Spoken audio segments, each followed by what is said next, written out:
Muchas gracias. Buenas tardes a todos, ya cansados me imagino, pero no podemos dejar de, hablando de ciudad y territorio, por lo menos orientarnos hacia el concepto de Baukultur del que supongo que todos vosotros habéis oído hablar. Ese concepto lanzado en la Declaración de Davos 2018 y que supone, yo creo, que un reto que debemos tener presente permanentemente, esa apuesta de toda la sociedad por la alta calidad del entorno construido. Que el entorno construido no entendamos solo vivienda, edificios para trabajar, edificios para el ocio, el equipamiento, entendamos también medio ambiente, entendamos territorio, etc. Y yo creo que para hablar de esto no procede hacer una presentación gráfica. Me vais a permitir que solo tenga como fondo de pantalla esa carátula. Sería muy atrevido, por mi parte, hablar de calidad del entorno construido a arquitectos en general y a otros profesionales que aquí os encontráis, reflejando en imágenes lo que pueda significar lo que es de calidad y lo que no lo es. Y, por tanto, prefiero invocar la ensoñación. Cuando digo invocar la ensoñación, es esas imágenes que todos, de alguna manera, seamos arquitectos o no, tenemos idealizados en nuestro imaginario, a partir del ejercicio profesional, a partir de imágenes aprehendidas con H intercalada, porque ensoñamos espacios que nos posibilitan mejorar nuestro bienestar y mejorar nuestra felicidad, porque ligamos de alguna manera, unas veces conscientemente, probablemente los arquitectos más conscientemente que el resto de la sociedad, la calidad espacial con la calidad de nuestra vida en todos los aspectos de actividad, ocio, etc.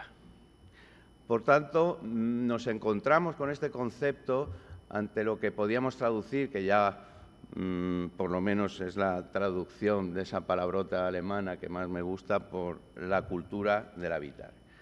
Y es una nueva cultura que debe estar evidentemente liderada desde la arquitectura. Y digo desde la arquitectura, no digo solo por los arquitectos, porque coincido con lo que decía Vicente Guallart.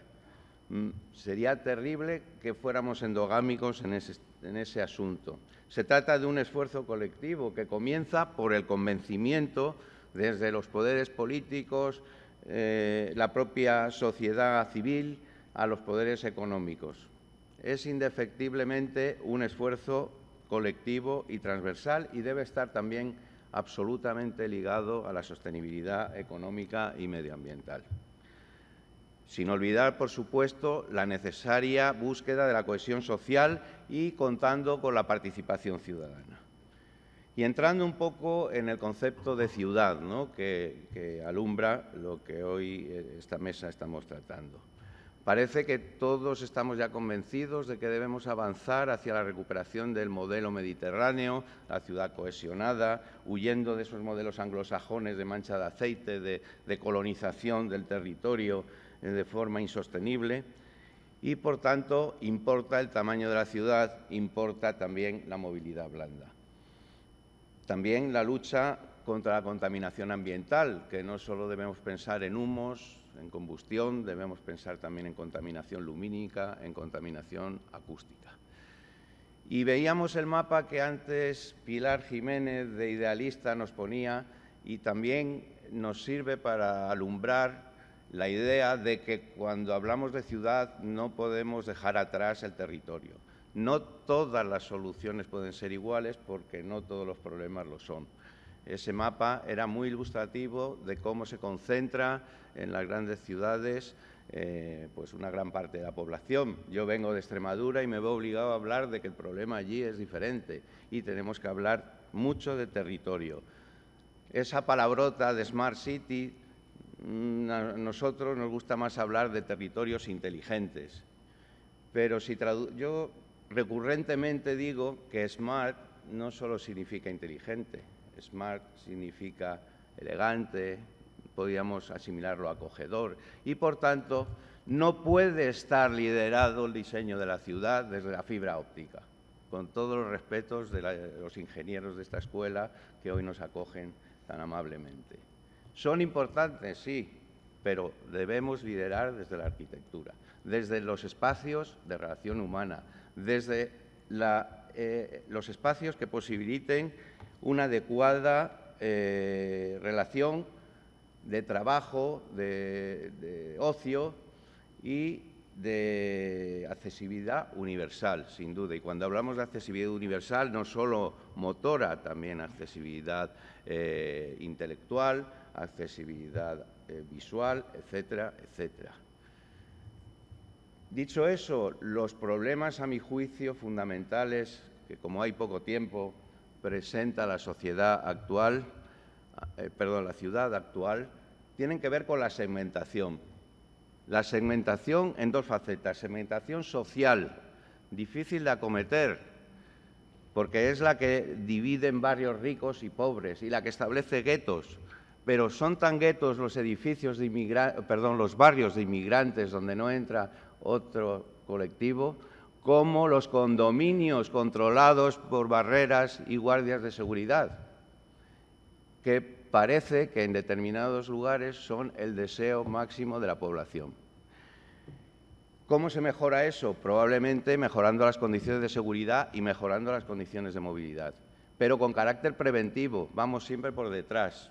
La seguridad cuando ya está la violencia enquistada o la movilidad cuando ya no hay forma de desplazarse por la ciudad. Y una segmentación que quizás está en nuestra mano más probablemente luchar para eliminar. Y es la favorecida por los modelos de planeamiento general y de planeamiento ulterior que hay en nuestro país, que habiendo sido modélico en la gestión, como en ningún lado probablemente, en cuanto a que el desarrollo del planeamiento no tenía que ver con la estructura de la propiedad, ya no nos sirven los planeamientos generales. Yo me pongo a temblar cuando escucho ahora con los programas de algunos partidos para las elecciones municipales que van a hacer un nuevo plan general. Al menos como estamos no nos sirven. Estamos con planeamientos que tardan 10 años en aprobarse, que posteriormente se desarrollan durante 5 o 10 más, y estamos también con anulaciones de planeamiento que nos revierten a modelos de ciudad de los años 80, como está pasando en Toledo, Marbella y en muchos más sitios. Por tanto, eso debemos afrontarlo. Y quería mencionar también otro modelo deseado que nos dirían nuestros compañeros de Idealista, la urbanización dormitorio. Es decir, todo ese territorio de vivienda unifamiliar sin mezcla de usos, donde el centro comercial es el único referente, fuera de las viviendas unas detrás de otras, ¿no? La ciudad dormitorio que tanto criticamos de los años 60 y de los años 70 se ha resucitado a sí misma. Al menos los núcleos de esa ciudad de dormitorio han sido capaces de mezclar los usos. Los barrios de vivienda unifamiliar, las urbanizaciones de dormitorio, pienso que no van a ser capaces nunca. Y todo esto tiene que ver también con la movilidad. Decía en el Congreso Construyendo el Derecho a la Vivienda José Mujica, que mandó un vídeo maravilloso, decía, y hablando de la dificultad de trasladarse dentro de esas megalópolis, que aquí afortunadamente no tenemos, pero sí tenemos grandes ciudades en nuestro territorio, que la distancia que empleamos en desplazarnos a nuestro trabajo impide cultivar los afectos. Una sociedad que no cultiva los afectos es una sociedad muerta. Por tanto, trabajemos también en eso. Y la gentrificación, que tanto nos preocupa, probablemente, si fuera una gentrificación controlada, nos ayudaría a mejorar las condiciones de los barrios. Pensemos también en otro factor, la carga turística que pueden soportar nuestras ciudades, que también tiene que ver con la calidad de vida y también tiene que ver con empujarnos a la gentrificación. Ya hablé de los territorios inteligentes, que son otros problemas, y la necesidad de fijar a la población en su medio, en el medio rural. De edificación se habló antes, pero es imprescindible mirar a la economía verde y circular, es imprescindible desde el diseño, desde el proyecto, un diseño racional con medidas pasivas y no ceñirlo todo a las instalaciones. Y hablemos del uso de materiales y técnicas constructivas próximas y de la deconstrucción. Y eso sí está en nuestra mano desde el primer momento.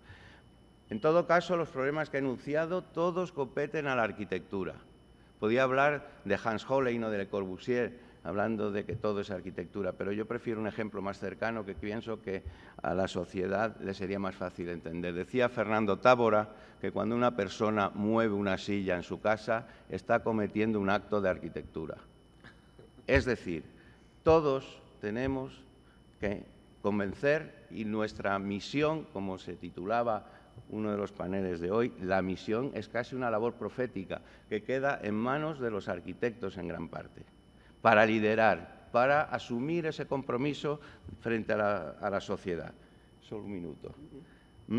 Y volviendo a la ciudad, hablábamos de esos espacios de relación humana, pero no desde el consumo, no desde el negocio solamente.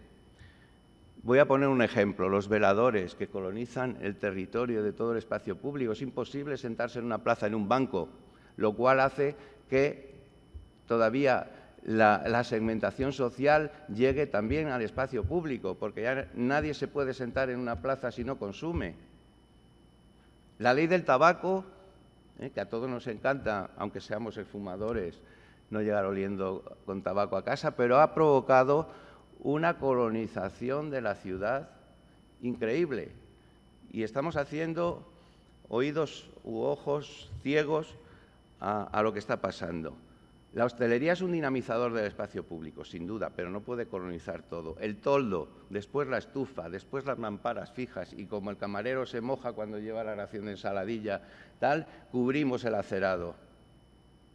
Esto daría para una tesis doctoral. Yo ya no la voy a hacer nuevamente, pero me interesa mucho ese tema.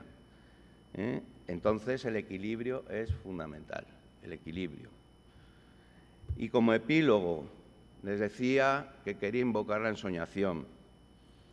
Debemos anhelar y perseguir esa soñación. Nos parecerá utópico, pero si nosotros no ayudamos a los ciudadanos a soñar, no somos los misioneros de esa misión. Desde el ejercicio profesional, desde la creatividad, desde la innovación, desde la investigación y desde la política, que afortunadamente cada vez tenemos más compañeros en la política, no podremos ayudar, como decía Vicente desde el principio, a esta sociedad a encontrar su camino. Por tanto, termino, nuestro Congreso de Arquitectura 2020 no puede ser endogámico. Somos especialistas en proyectar. Vamos a proyectar hacia el exterior. Todo lo que hablemos vamos a proyectarlo, pero para que nos escuchen y para intentar que la persecución del sueño sea una persecución de toda la sociedad, esa baucultura de alta calidad. Y nosotros, desde la arquitectura, con humildad, con compromiso, lideremos ese proceso. Ahora es el momento de nuestra misión. Muchas gracias.